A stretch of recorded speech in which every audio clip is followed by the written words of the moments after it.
À l'état naturel, le terrain a une certaine consistance. Le matériau extrait perd sa consistance. Il foisonne.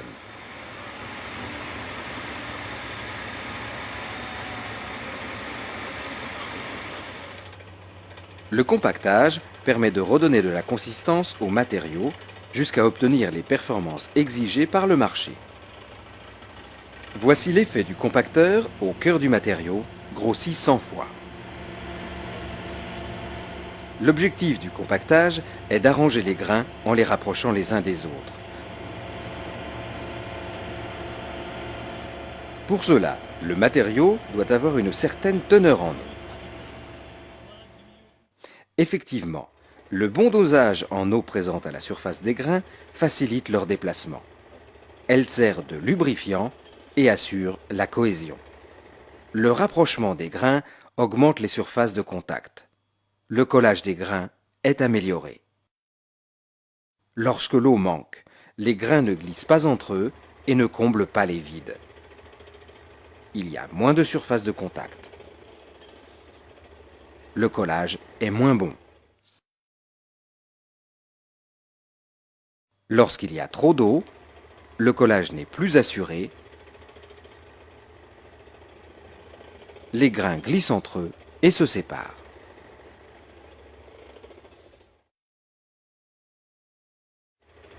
L'objectif est de connaître la teneur en eau qui permet d'obtenir la meilleure densité au compactage.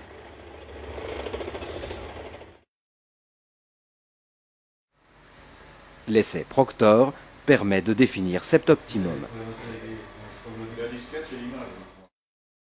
Par temps très sec, le matériau est difficilement compactable et sa densité faible. Lorsque la teneur en eau s'élève, le compactage s'améliore et la densité augmente pour culminer en un point appelé optimum.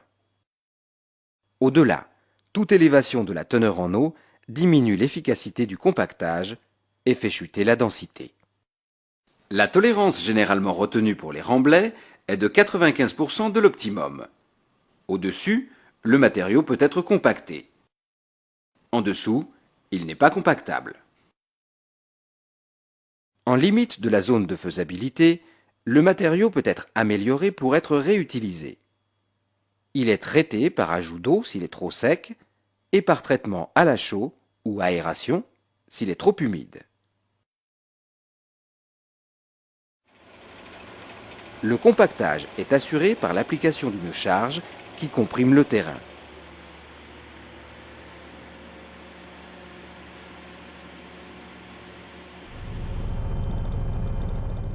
Son efficacité peut être améliorée par une vibration.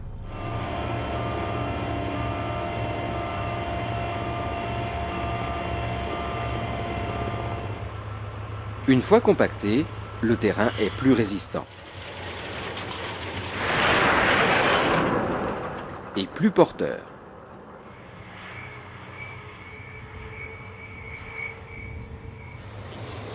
Il existe différents types de compacteurs. Les compacteurs à pied dameur, type Tomping. Ils permettent de compacter tout en fragmentant le matériau. Une variante existe en rajoutant de la vibration.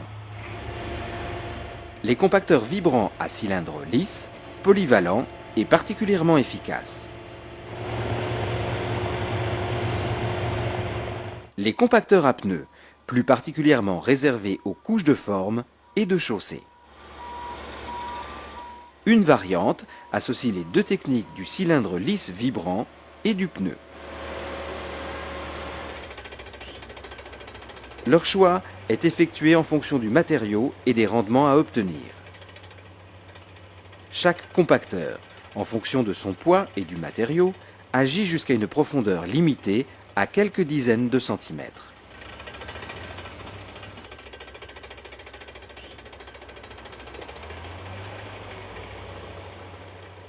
Le terrain est plus compacté en surface qu'en profondeur.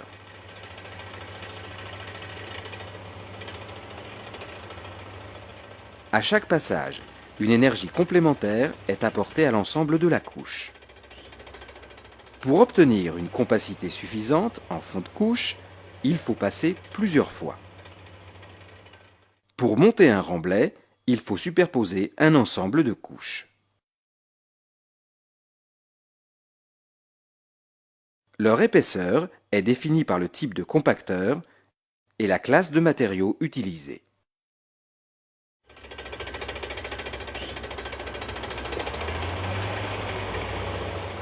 Si le compacteur est trop faible ou l'épaisseur de couche trop importante, le fond de couche n'est pas compacté, quel que soit le nombre de passes.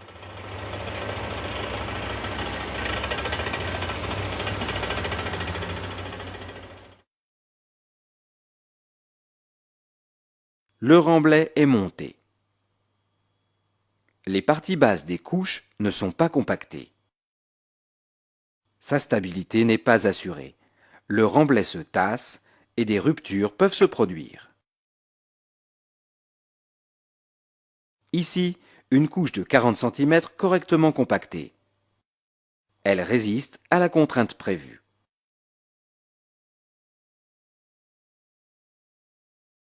Si le fond est mal compacté sur les 10 derniers centimètres,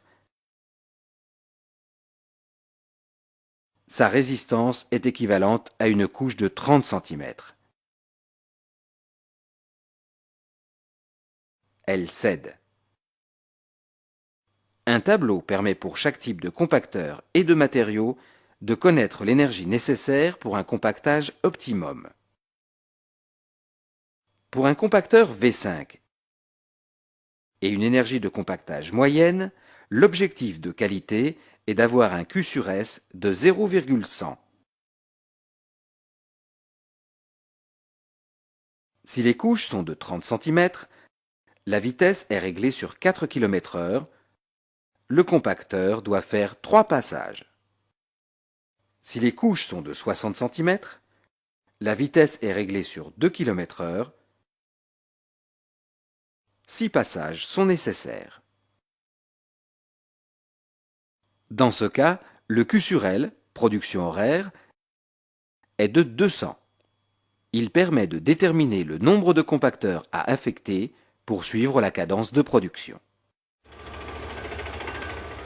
L'énergie apportée par les compacteurs doit être répartie de manière homogène sur la surface des remblais.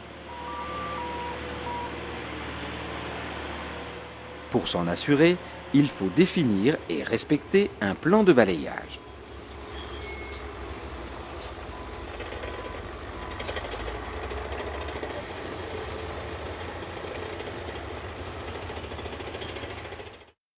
Ici, 3 passes sont nécessaires.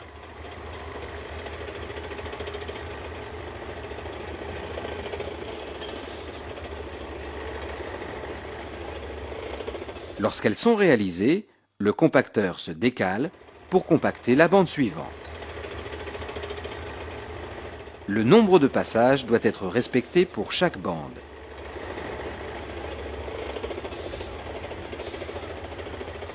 Toute la largeur du remblai doit être compactée pour assurer l'uniformité du compactage.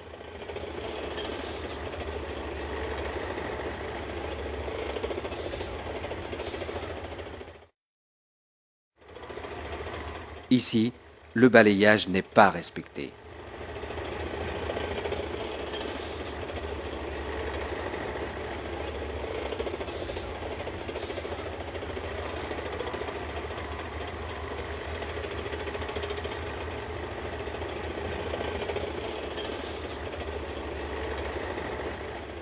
Des zones sont soit trop compactées, soit sous-compactées.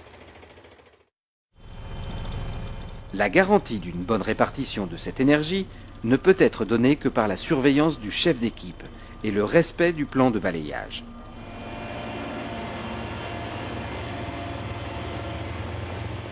Lors de chaque décalage, une surface de recouvrement d'environ 10 cm doit être respectée.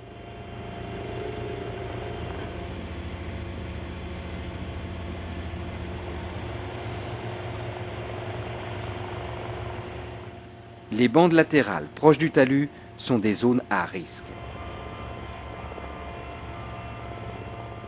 Pour éviter le basculement du compacteur, il faut inverser la pente selon la technique du W. Le compactage est un élément clé dans la qualité et la performance des remblais.